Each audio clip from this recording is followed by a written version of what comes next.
Hello and welcome back to Roads Yet Traveled.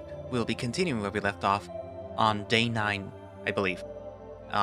This is right after Merowyn basically had to leave for whatever reason, and Rhoun is the one that has to come in and basically babysit you. But he seems to be in a hurry that he basically just says like, no time to waste, we need to run. And you have to basically run after him. Because of course he can't stop and tell you, okay, here, we have to go this way, we have to go this way, we have to go this way. But I guess being the head of maintenance, he's always in a hurry or something. Or he was just sleeping and then he, kind of woke up right now. Anyways, so that's basically all that happened in the previous videos. So without further ado, let us continue Roads Yet Traveled. Also, in case you guys forgot, this is a Rhoun route, so you stay with Rhoun. Not knowing where I'm going, I head out into the crowded hallway. I suppose anywhere is better than here right now. But I don't have time to think about it as Rhoun is already speeding ahead. How is he just so damn fast? He's completely given up on waiting for me and is already turning corners before I can see where he is going. He better not leave me behind. I've half a mind to turn around before I get too lost. But at this point, I think I already am. We turn left, then right, then... Oh shit. Where is he? Fortunately, I stopped at an empty hallway. But I didn't see if he turned left or right. He forgot about me, didn't he? Peeking around the corner, I see a few Carain talking, while the other way seems to be empty. Knowing Rhoun, he probably took the empty one. Meandering at a relatively fast pace, I head down to see what I can find. I think I catch a glimpse of him turning on another corner, although I can't be sure. And the hallway that he went down seems to have some more Carain standing around. Where's that damn white rabbit? I can't believe he just forgot about me. Okay, well, it's a bit believable. I'm sure that he'll remember soon enough. I know that when you're lost, you should probably stay where you are. But I'd really rather not bump into anyone else without one of my guardians. Peeking around the corner again, I notice Rhoun standing at the far end of the hallway looking quite worried. About time he noticed. Well, I'm glad I followed him this far at least. Stepping out from my hiding spot, he notices me and hurries over. Did you get lost? So sorry, I thought that you were right behind me. No, I was not. You ran off too fast, bud. Sorry. Well, we really should get going. I am late after all. White rabbit indeed. Yeah, sure thing. Just please don't walk so fast. I almost lost you there. Right. Of course. This way. We continue down the hall and turn into the occupied hallway. Rhoun stays ignorant of their gazes while I try to bear it. I'd be lying if I said that I was used to it, but now that I've been through this 3 or so times, the intensity is much softer. At least most of them look astonished rather than hungry. It's still no easy feat to even walk normally. My pace goes from hastened to measured to stuttered in just a few steps. I almost trip over myself at one point. I catch glimpses of them out of the corner of my eyes. They stand as statues and dare not approach. One day I would like to converse with them. Maybe even relate to them. But I know that that day may never come. And if it does, it is surely not today. Turning the corner, I catch up with Rhoun, who has once again zoned out and started walking too fast. Looking back, I see a few of them have turned the corner to catch one last glimpse of me. It's refreshing, all things considered. Their expressions are more of curiosity and amazement now than anything. Some even hide when I look back. Maybe they aren't all so scary after all. After a few more sparse hallways and some grueling stairways, we find ourselves in front of an empty and poorly lit hallway. The familiar grit and grime is visible once more. I guess not everywhere here is so pristine and well kept. It's still surprising after what Maruk showed me, but I guess it's all fine. Rhoun quickly runs over to a panel and starts trying keycards on the door. The door responds with a very clear buzz, then Rhoun sighs and tries another. This might take a second. The walls here are much colder than before. I hadn't noticed it, but I can see my breath as well. Taking my hand off the wall leaves an imprint that quickly fades. Damn, I hope it's not going to be frigid all day. After hearing a different sound from the door, I look over to see that Rhoun has gotten it to open and stepped inside. Is he going to invite me in, or... Not waiting for him to take the initiative, I head inside before the door decides to close and lock me out. It does indeed shut behind me, and everything goes dark for a second before my eyes adjust to the low light. It seems like another service tunnel. Looking ahead, I see Rhoun ambling his way through and decide to follow. I should probably remind him that he has company, lest he leave me for a third time. Hey, Rhoun, where are we? Bang. He jumps and hits his head on a pipe, causing an echo to cascade down throughout the hall. A small light starts flashing where he made contact with the low ceiling. I think I just added another thing to his list of things to fix. Oh my god. Are you okay, Rhoun? Ow. He takes a moment to rub his head with his prosthetic before looking around and noticing the flashing light. There is a pause as it washes over him, and his arm responds in kind. Almost trance-like, he raises a paw to it and... clang! Pushes it back into place. Another resounding thud is heard throughout the corridor. This time the light blinks and then stops. Return to its neutral state. Rhoun? Did you just fix that with your bare hand? What? Oh, Tucker. I forgot that you were... yeah, I will... sometimes the best tool is the one you have on hand, you know? I can't help but blink a few times while staring at him. He can barely even face me in this dark corridor. Snapping out of it, I bring myself to offer a shaky response. Yeah, I guess so. Placated, he offers a small nod. But we should be going. I am still really late. Right, yeah, sure. Please don't leave me behind this time, though, okay? Leave you be? Oh, right, sorry. Here, stay close to me. He waits till I catch up to him before slowly moving forwards and leading me through the pipes and cords that make up this corridor. It's almost pitch black in here, even as a light from his arm illuminates withering wires and scratched metal. It's still frigid as well, but I am not sure what Rhoun can do about that. If Merowyn couldn't turn up the temperature in one room, I don't know if Rhoun could turn up the temperature in... wherever we are. Although he has proven to be crafty in the past, maybe I can ask. He's still rubbing his head where he hit it. Right, that was quite the impact. Are you alright, Rhoun? It sounded like you hit your head pretty hard back there. Do you need to stop for a second? No, I'll be fine, thank you. It's just a bump. I'll look at it later. Are you sure, Rhoun? I mean, you displaced the whole pipe by accident. Well, most of the pipes down here are due for replacement. Well, overdue, actually. So it's not that hard to break them. But it was still just a small bump. And don't worry. I'll put something on it later if it hurts too much.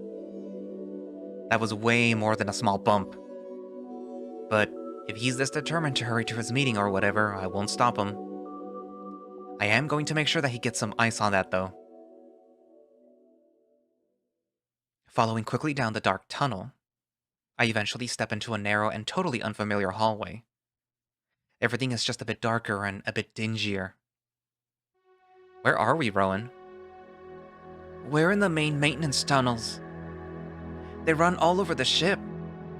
But this floor, specifically, is where we operate from. Do you always have to crawl through a tunnel to get to work? What? Rhoun, we just crawled through a hole in the wall to get here. Do you have to do that every day just to get to work? Oh, no. Usually I take the elevator or the main stairway. But, well, you can't really do that yet. Oh, of course. That makes more sense. Although, sometimes I do take a back route to get here. All of the tunnels on the station are connected. So it's pretty easy to find your way back here. Look. See this? He points to a sign on the wall. If you follow this, you can always find your way to the maintenance hub. We put them up ourselves after we lost too many people in the tunnels. You lost them? As in... He just gives me a confused expression. Like, you did find them eventually, right? They aren't dead. No. Just a lot of new recruits got lost, and well, we had to find them. It's caused some people to switch to different posts. So we put up these signs so that wouldn't happen again. Well, so it would happen less. Ah, okay. That's somewhat reassuring to hear. I'd rather not run into any Carain corpses or unfortunate recruits who got lost down here. Least I joined them. Well, thanks for letting me know about those signs, bud. I'll keep an eye out. He quickly nods and looks back and forth before heading off in a direction, without beckoning me to follow. He's definitely a bit out of it right now. More so than usual. So I don't say anything and just follow behind. The tips of my ears have an uncomfortable chill to them, and I've had to hide my hands in my pockets. There's still no other sign of life down here. I'd love to know how big this damn place is. I know Merowyn kind of told me, but still. The endless blank hallways here feel oddly disturbing. Hey, Rhoun? Yeah? How big would you say this place is? Like, I know that you probably can't explain it to me literally. But in your own words, could you tell me? Sure thing, Tucker. It's the biggest place that I've ever worked at. But mind you, I've only worked on 2 stations. And the other was on a planet, so it wasn't nearly as big. There are tons of unoccupied floors. And floors with just machinery. I'd say that the lower you go in the station, the fewer people there are. At least from what I've seen working here. But overall, the station itself is massive. It's one of the biggest in the system. Definitely the biggest self-sufficient one. And how low are we right now? We're about 3/4 of the way down. If you go further, it gets harder and harder to find ways down. And at the bottom is the Carain. That sounds familiar for some reason. The Carain? What is that again? Oh, right. I think we told you once, but it's the reason that we have gravity on the station. I looked into it a bit more after we talked. I think it pulls everything towards it, but otherwise, I don't know. I just know it's really big and really, really expensive. And I think there's only one of them. Anywhere, I mean. Not just here. Right, they did say that before. Well, it's interesting to know that it's at the bottom of the station. And even Rhoun's short explanation has gotten me more curious about it. There really is just so much going on at the station. You aren't allowed down there, right? To the machines? Well, I am allowed there, but I can't get too close. It messes with biotic prosthetics and neurals, which can get dangerous. But I fixed things around it on the other lower floors. Yeah. Right, you did mention that it messes up your arm. Yeah, I couldn't use it for a day. It felt weird the whole time. One of the doctors called it phantom pain. It was there even if I took my arm off. It must have been a neural problem, not an arm problem. But I wouldn't know how to fix something like that. Anyways, I just fixed things around it, yeah, or small parts of it like the lights or the wiring. That still sounds incredibly impressive. Oh, speaking of, hey Rhoun. Sorry, I got another question. Yeah, I think Meryl said that you were trained to do repairs on the exterior of the station. Is that true? He almost trips over himself as I ask, taking a second to look back at me with a confused expression. he said that? I didn't know that he knew that. Oh, I'm sorry. Was that something that I shouldn't have heard? No, it's just... I didn't tell Merowyn that.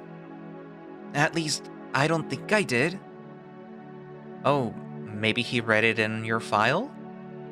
You do have a file, right? He must have. Do you not like people knowing that you're trained for that?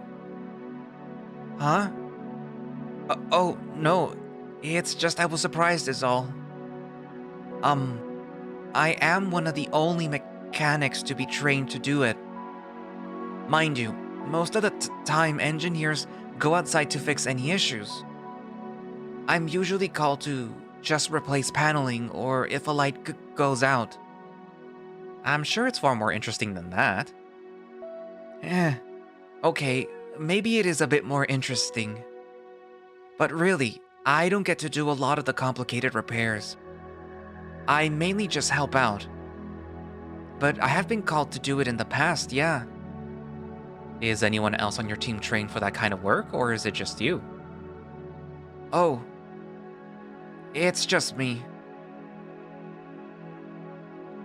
Are you sure?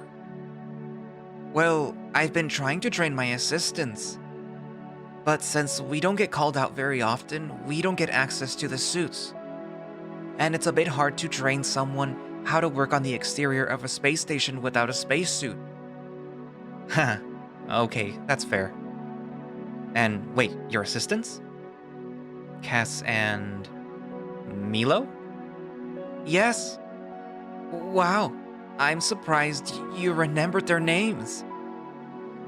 They should be around here working today. Oh, will I get to meet them? I'm not so sure, Tucker. I don't think we're allowed to really introduce you to more people right now. In fact, I'm not even sure why you're here with me today. Not that I don't want you here, just... I wasn't expecting to have to show you around today. I thought that you were going to be with Dr. Seno. I got the message while I was halfway through finishing some schedules and had to run to get you. Couldn't he have scheduled me sooner? No, I don't think so. He had to go and do something for Tyr today. Actually, he had to do something for Tyr yesterday too. It sounded kind of urgent, not that I'd really know, and he can't be in two places at once. Oh, really? I didn't know that. Well, I do know that Chief Seno has been busy, so I imagine it's important. He gives me a worried look before trying to change the subject. But it's okay that you are here. I knew I was going to have to take care of... host you in the future. So it's good to get some practice now. Although, Today might be a bit hectic, if that's alright. There's a lot of repairs and we only have so many paws to do it. I have a feeling every day is hectic for Rhoun. He doesn't seem like the type of person who ever stops. Well, you have 2 more paws to help you today if you need them. I say, holding up my hands. He gives me a confused expression before smiling. Oh! You don't have to do anything, Tucker. You can just stay in my office if you want to. No. No. No. I don't care how polite he is being with that offer. If I find myself stuck in one room again all day, I will lose it. I'd rather not stay in the same place all day if that's okay. And hey, I can help carry things, remember? You did say that would be helpful, didn't you? His shocked expression tells me all I need to know. Oh, well, I was just kidding then. You don't have to do that, bud. No, really, I want to. It'd be nice to get out and see more of the station. Oh. Well... Yeah? Well, most of the repairs in the maintenance areas. So, it will just be a lot of tunnels like this. If that's something that you'd want to see. Oh, of course. Well, still, it's better than another office. No matter how cool it may be. Yeah, that sounds great, Rhoun. I'd appreciate it if you could just show me around. It'll be just like when we met. Huh? Oh, you know, when I found you asleep in the wall? Oh, well, I slept better last night. I won't fall asleep today. I promise. But I'd be happy to show you around. There's still plenty to see, even down here. Yeah? Like what? Well... I don't think he was actually ready to give me an example. That or he noticed something else he needs to fix. His pace becomes glacial as he gets lost in thought. It's as though I can see the gears in his head turning. The lights on his arm softly glow against the cool background. I'm glad that I'm not particularly claustrophobic. Otherwise, this day might be a bit more stressful than it already is.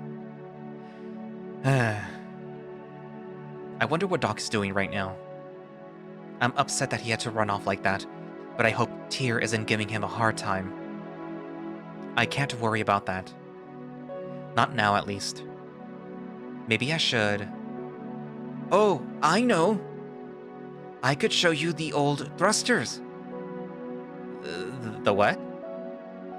Oh, did he finally think of something interesting he could show me? You could show me what? The thrusters. Or what's left of them. The station didn't just get here by itself. They had massive rockets that propelled it here. But since the station doesn't really move anymore, they took them off. Now it just makes smaller movement adjustments by itself. Oh, so the station was more of a ship at one point? Yeah, that's one way to put it. But it's a really fascinating part of the ship. Lots of unused mechanical parts and interlocking systems. It's all very interesting. He's positively beaming right now. I guess this is his element after all. It's kinda cute that he can get excited about something like that. But it doesn't sound like the most interesting thing to visit. Isn't this the guy who sneaks into the pools when he isn't supposed to? And he wants to show me an empty room with broken machinery? Actually, that sounds about right for him. Maybe I can persuade him to find something more interesting later. But hey, it's something. That sounds great, Rhoun. If we have time, I'd love to see it. He quickly smiles and nods, then we start moving again. The cold is really getting to me now. Seeing as he's not even wearing a long-sleeve shirt, I can't imagine that it's a mutual feeling. I'll have to see if he has something at his office. Speaking of, actually, I wonder how he got his own office. I don't doubt his technical prowess, but he does seem to hold an impressive position for someone of his disposition. I mean, even Tyr complimented his skills. Hey, Rhoun, Yeah? can I ask how you got your position? What do you mean, bud? Like, as a director of maintenance? Oh. Well, I originally worked on Io until a position opened up, which I applied for right away. It was my first time in space, so that was nice. From there, I kept working until a position here was available, and, well, once the director position was open, I was voted into it. I was also one of the only high-ranking crewmates, available. I don't want to say I fell into it, but it was very sudden. That's still great, bud. Even though I know it came with a lot of scheduling for you. Oh, yeah. Sometimes I just miss just fixing things. But I'm grateful for the position. No, it sounds nice. Well, thanks for telling me. No problem. Oh, this way, please. Following down a seemingly identical corridor, I notice another one of those signs on the wall. I guess he wasn't kidding. They're everywhere. If you can spot them behind all the wires. Coming to a tangle, he stops for a second to check them for something, and quickly takes some notes on his monitor. I can see now why he must always be so late for everything. He's doing the same thing that he did when we were trying to get to the library. I'd remind him that we have a meeting to get to, but I think he's stressed out enough as it is. That being said, I have noticed his tail has been decently active this morning. I wonder if he's really enjoying his work that much. I want to ask him about how he got into doing repair work, but I hold my tongue now that we're approaching a large door. Rhoun does stop for a second, leaning over a monitor to input some commands. Standing around, I note the lights on the door seem to be corresponding to what he's doing. I'd ask him exactly what that is if he wasn't so caught up in it. After a bit more typing, I jump as the door starts to slide open, mist billowing in through its gaping maw. This new air circulates around my ankles and has a slight warmer feel to it. Rhoun looks up and hurries through, only stopping to turn around and beckon me onward. I wonder how many security measures and bulwarks he has to go through daily just to get to his office. I know he said that he normally takes the elevator, but this seems a bit ridiculous. Walking through the dense air, I can see the machines it's coming from. They're dripping wet with condensation rolling down their metallic bodies. From one type of machine-filled corridor to another, I see. At least these ones keep me warm. We must be close now as Rhoun starts walking off without me again. Catching up to him, I see that he is reading something on his monitor and muttering under his breath. With all these damn cables on the ground, I'm worried that he's going to trip. Maybe I can take his mind off of whatever it is that he's reading. You okay, Rhoun? You look kind of distracted. He stops and I have to walk back a pace to stand next to him. I guess he really is out of it. What? Sorry, Tucker. What was that? Are you okay? We've been walking for a while now and you haven't said anything. Right. I'm fine. Sorry. I was just trying to finish everyone's schedule for today. Cass just messaged me and told me that everyone is there already waiting for me. Which is good, of course. But it does mean that I need to finish these before we get there and, well, we're almost there. Oh, do you want to stop and finish them then? I can wait. No, it's okay. We should just go on ahead. I'd rather just assign what I have for the day and not keep them waiting. Right, of course. He nods and takes one last look at me before heading back down the hallway. He wasn't wrong about how far we were as we approached one of the presumably final doors. Finding the right keycard much faster this time, he swipes us into another hallway. Walking down a bit, I can start to hear noises, and not the thrumming of pipes that I've become so accustomed to. It sounds like voices, and a decent amount of them at that. He opens one final door then.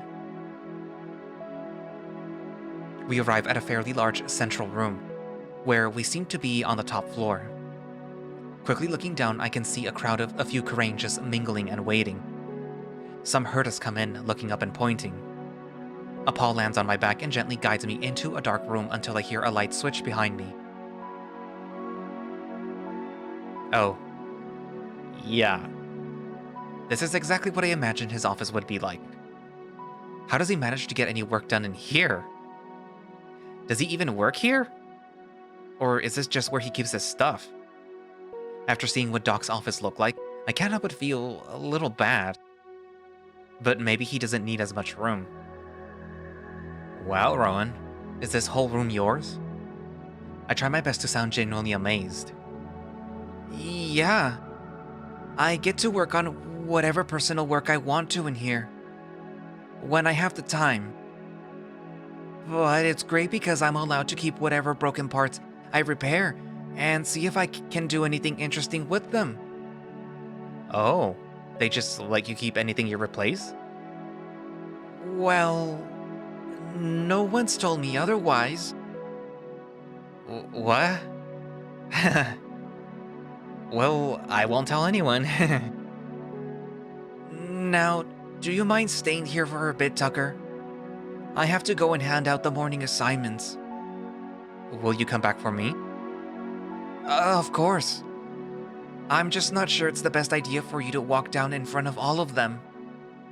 I mean, I can't really remember if you're supposed to do that. I know Doc said something about it. I don't think he was stated that I shouldn't be seen by anyone, just large crowds. And Rhoun said that his crew was, what, 13, maybe 14 people? Then again, there's no way to know how they'd react. But if I'm ever going to be used to seeing them, and get them used to seeing me, I have to start somewhere. Hey, Rhoun. I really need to hurry, Tucker. What is it? I was just wondering, can I come with you? To hand out the assignments. You want to... what? I want to go down there and meet everyone. He stops rearranging things on his desk and looks back at me, with his jaw completely agape. Are you sure? I mean... well, I just think that it would be good to maybe meet some other Carain. Merowyn had the idea to slowly show me off to more people. And this seems like a good time to do that. Oh no, I've completely overwhelmed him. I think he's shut off, or he's trying to find a good way to tell me no. Either way, it does not seem like he expected me to ask that at all. I'm not so sure that I can do that. Didn't the captain say to keep you out of sight? I don't know. I can't read the instructions she gave us. You tell me. Got him. He must be really busy if he didn't finish reading the message the captain sent out. I don't feel good taking advantage of him like this, but I see no real harm in meeting his crew. Or at least seeing what they look like. All I've seen so far are scientists and doctors, most of whom look ready to dissect me more than anything. If you're really nervous about it, we don't have to. But I would like to. Some intangible thoughts dart behind his eyes as he looks around for an excuse. One that I know that he cannot find. For it is in the pages of a document that he has yet to read.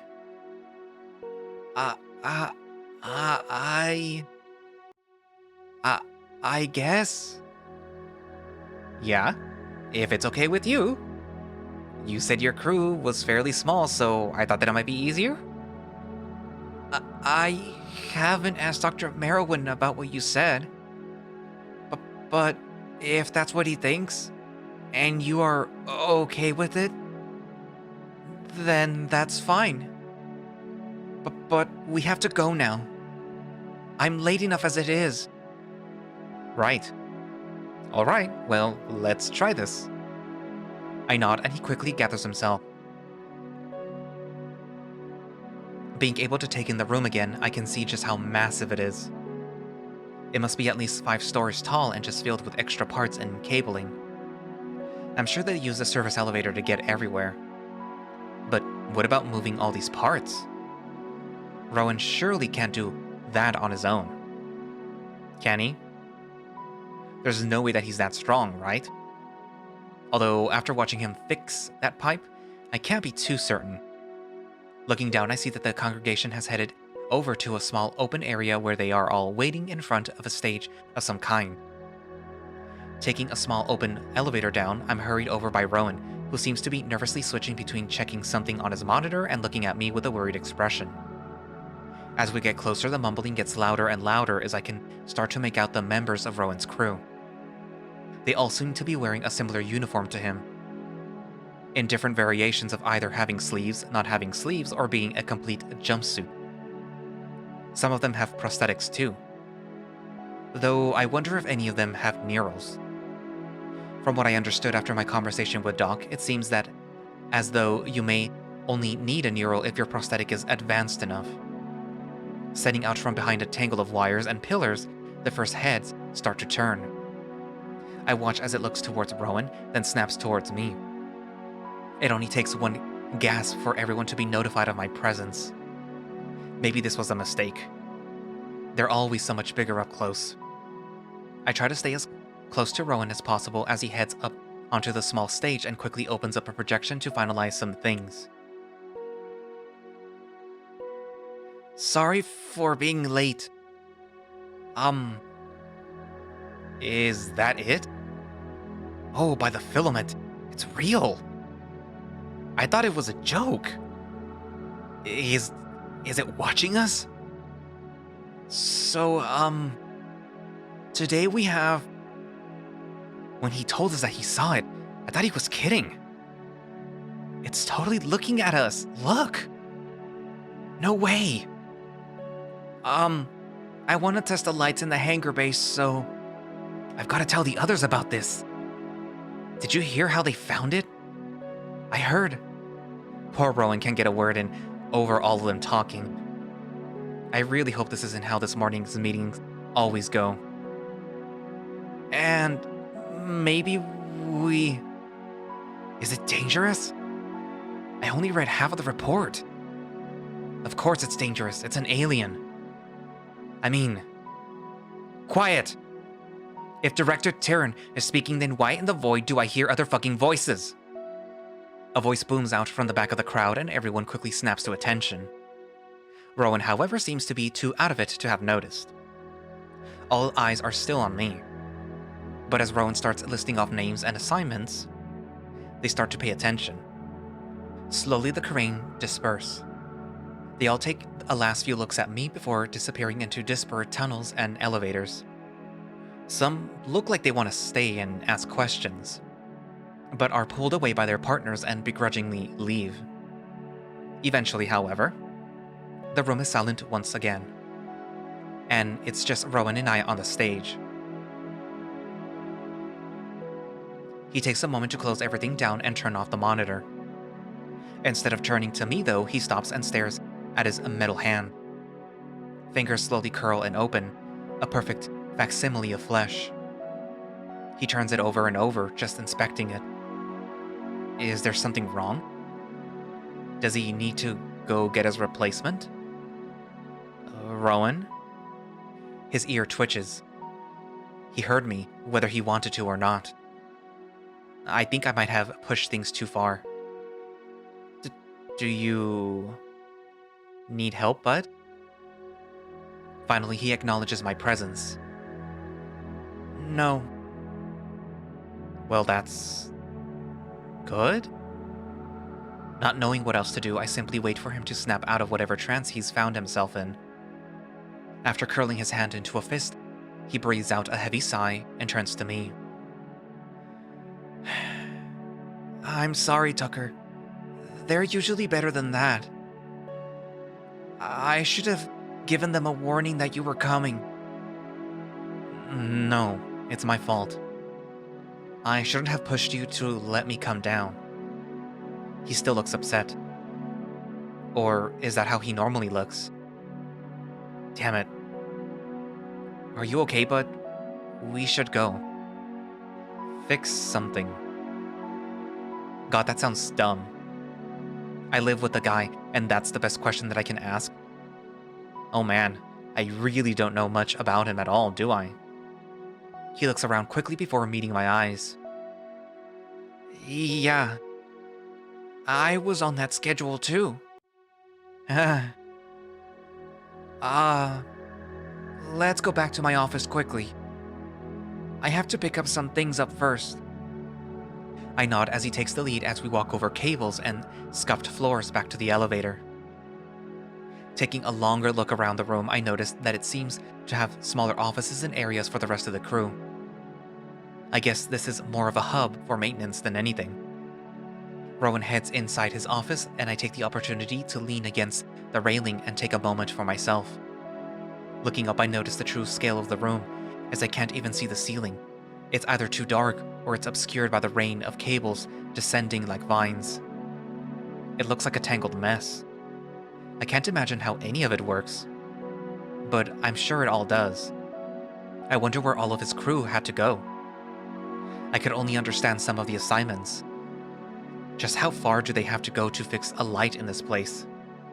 Well, maybe if we could take the elevator, it wouldn't be so bad. I can't imagine taking the stairs to the top floor would be pleasant. The door gently creaks open behind me, and I turn to see Rhoun's muzzle gently peeking out from inside. You know you can come in, right? Oh, sorry. I thought you just needed to pick some things up. I do, but it will take a minute. Stepping back inside, I see that he's made a pile of bits and bobs on his desk. I think one of them looks like a fuse. But I barely know what fuses look like back on Earth, so really who knows? Maybe it's candy. After gently moving something that is either scrap metal or extremely important aside, I take a seat on one of the stools and watch him work. Despite the mess, I think he knows where everything is.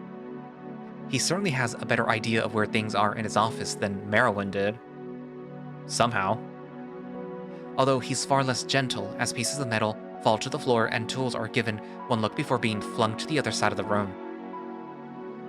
So, what are you fixing today? Huh? Do you gotta fix anything cool today, bud? Oh, not really. I'm running the usual checks on some breakers. Checking some lights in the maintenance halls.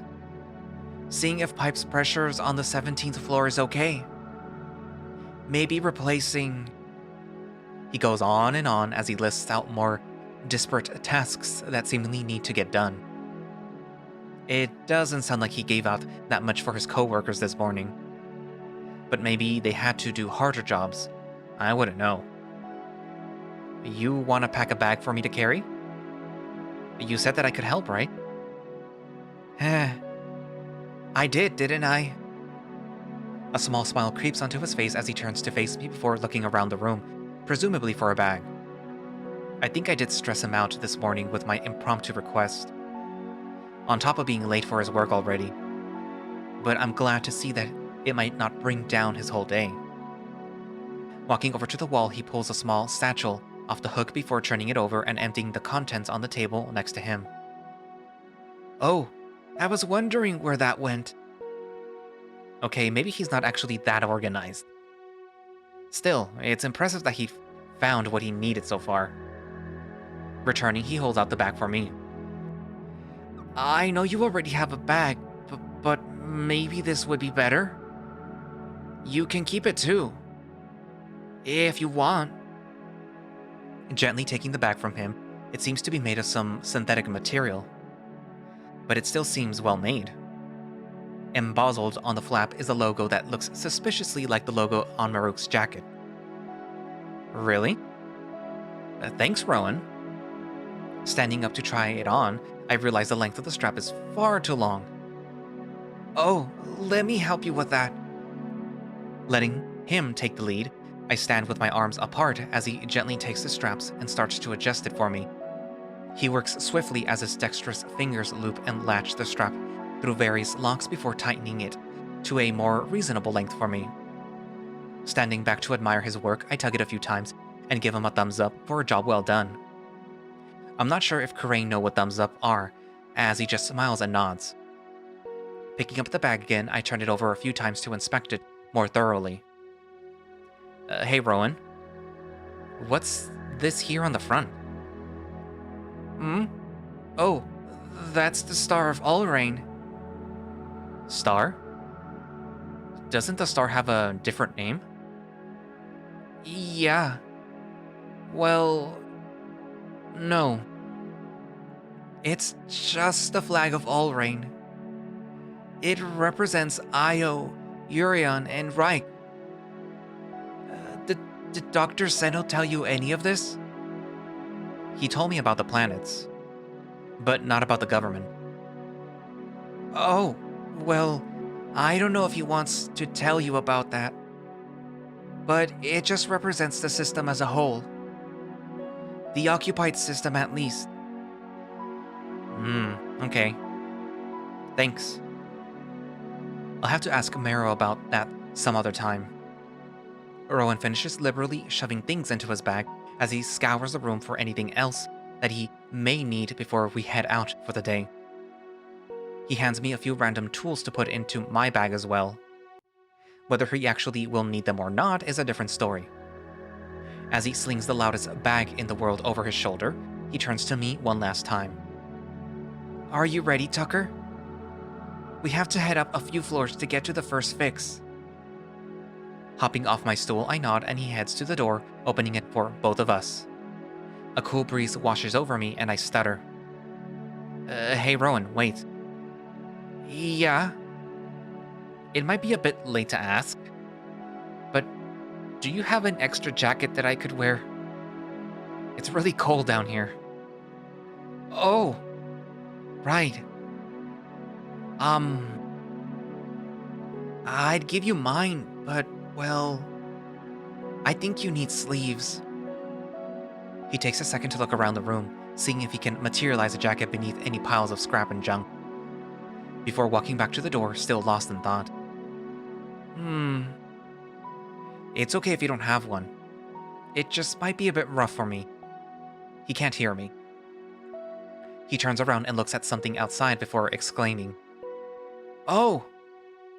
and walking off. I've learned well enough not to wait for him, so I followed after, being sure to close the door to his office on my way out. Fortunately, he hasn't gone down the elevator yet, and I can hop on as the gates close. We ride down in silence as he seems to still be thinking before he heads off into one of the smaller adjacent rooms.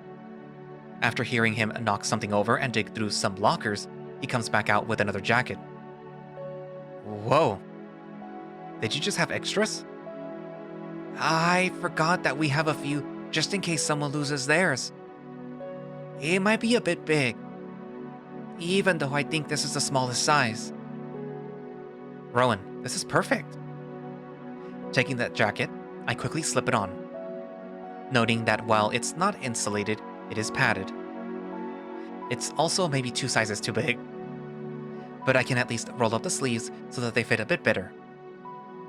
Oh boy, and I'm wearing my intern shirt today too. I guess I really look the part now. Thank you so much. It'll be much better with this. Are you sure? It's not very warm and Rhoun, really. This is enough. He smiles again and I can see a small tail wag behind him as he turns and gestures to me to follow. I've seen him wear a jacket like this so many times now that it's weird to actually wear one myself. He's right. It isn't very warm, but anything helps. It drapes below my waist, and even rolled up, the sleeves are comically large.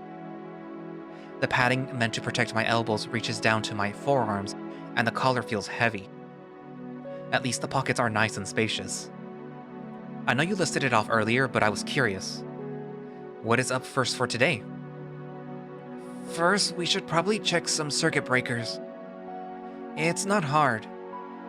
And it will help later if we have to change any lights in the maintenance tunnels. I'm sorry. What? Why? It's not really that interesting. Anything being done here, at least not today. I'm sure hanging out with Dr. Seno would have been much more interesting. No, Rhoun, this is great. I mean, look at this place. I spin as I gesture to the room in all of its brutalist marvel. The cable's a chandelier to my dance. Honestly, this is a fantastic break from his office, too. I mean, have you ever seen it? No. Why? Is it messy? Yes. He looks surprised. And I just hope that he never has to go in for a physical. As we come to one of the many tunnels, he flicks some switches on the wall and lights start to flash on, slowly leading us onwards. That is one long and dark hallway. To say that it's not horrifying in some way would be flat out a lie. Grabbing my shoulder to stop the memories, I notice Rhoun take a determined step forward into the pale light. God damn it. I'm going to develop claustrophobia at this rate. They could at least install LED lights. It doesn't have to be so damn dark. Whatever. I should catch up before Rhoun gets lost or something.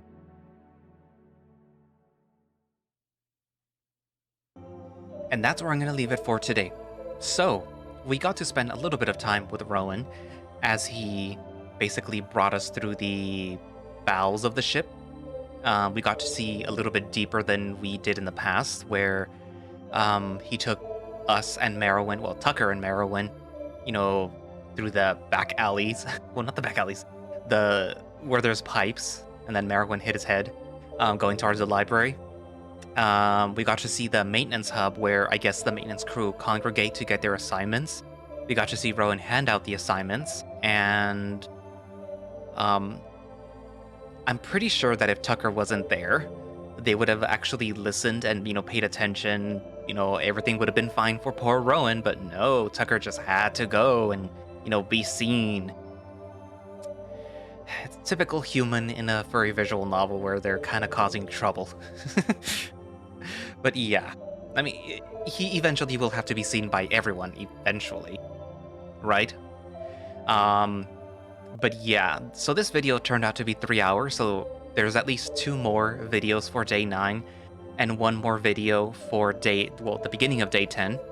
So you have that to look forward to, and in the next video, you actually will be able to meet 2 new Carain. Well, Tucker will meet 2 new Carain. So, you have that to look forward to, and yeah.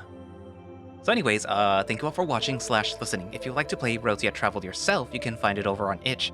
And you can find a direct link to it from the creator's Twitter page, which I will link down in the description, as well as the Patreon, which I have subscribed, by the way, to, where you get early access to builds of Roads Yet Traveled at least 2 weeks in advance, if I remember correctly, before the public. You also get access to works in progress of something like the backgrounds, and then sometimes you'll also see new characters before they're introduced into the builds themselves. Just behind the scenes and works in progress stuff in general.